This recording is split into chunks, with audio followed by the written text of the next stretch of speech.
Here's a spring watercolour that anybody can do. Now I saw these at the garden centre at the weekend and thought I'm definitely going to draw these. Now these are little Wellington boot flower pots. Now anyone can draw these. They are literally just rectangles with semicircles at the bottom.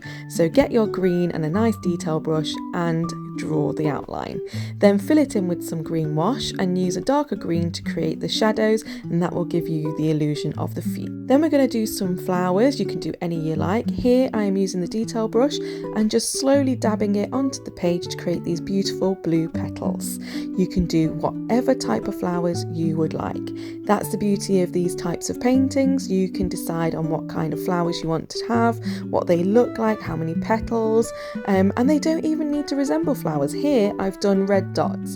And in a moment you're going to see that I've changed them and I've made them into these little W's so they look like different types of flowers because I didn't like the red dots. And again, like I said, that's the beauty of it. You can create whatever flowers your heart desires.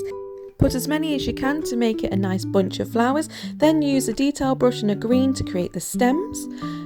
These are just light lines that you're making, and they don't all have to connect either, so a little bit of space just gives it a bit more of a dimension. Then you're going to get some more green and you're just going to create some foliage at the top of the Wellington boots, and with a dark green add some shadows to the Wellington boots, and with a Payne's grey just put some shadow on the floor, just gives it that extra dimension.